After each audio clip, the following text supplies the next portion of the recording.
આજે આંતરરાષ્ટ્રીય vascular day તરીકે આ દિવસને ઉજવવામાં આવે છે અને આખા દેશમાં આજે 40 શહેરોમાં આ વાસ્ક્યુલર ડેની ઉજવણી થઈ રહી છે. વાસ્ક્યુલર એટલે લોહીની નસોને લગતા રોગો.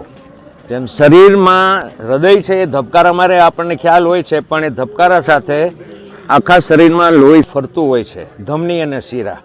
એ જે આખું નેટવર્ક છે લોહીના સર્ક્યુલેશનનું, એને વાસ્ક્યુલર ટ્રી અથવા વાસ્ક્યુલર આખી એક સિસ્ટમ તરીકે ઓળખવામાં આવે છે. આ વાસ્ક્યુલર રોગમાં મુખ્યત્વે એ થાય છે કે જ્યારે લોહીની નસમાં અટકાવ આવે, દાખલા તરીકે લોહી પગમાં લઈ જતી નસ છે એ ઓચિંતાની અટકાઈ જાય તો સખત દુખાવો થાય, પગ કાળો પડી જાય, કાપી નાખવો પડે, ગેંગ્રીન થાય. સમયસરની સારવાર પગને બચાવે છે. આ જ રીતે રિટર્ન લાઇનમાં જ્યાં બધી નસો છે તે ફૂલાઈ જાય, વેરિકોઝ વેઇન આજકાલ બહુ જ કોમન નામ છે, એ બધા જમાં આ વસ્તુઓ જે કંઈ થાય છે એને રોગોનું પરીક્ષણ અને સારવાર, એ વાસ્ક્યુલર સારવાર. આજના જમાનામાં બીડી, સિગરેટ, પાન, તમાકુ, માવા, મસાલા, જરદા આ બધી વસ્તુઓ ધીમે ધીમે લોહીને ઘાટું કરી અને નસો બ્લોક કરે છે.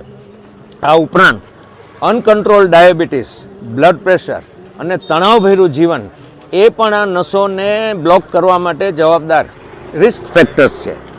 જમતા હોય ને ધ્યાન મોબાઈલમાં હોય, આ એક બહુ કોમન વસ્તુ આપણને જોવા મળે છે. આ બધી વસ્તુ ધીમે ધીમે આપણા ઉપર રિસ્ક વધારતી જાય છે. આના માટે જનજાગૃતિ લાવવા માટે આ વાસ્ક્યુલર ડે વોકાથોનનું આયોજન આજે દેશભરમાં થઈ રહ્યું છે.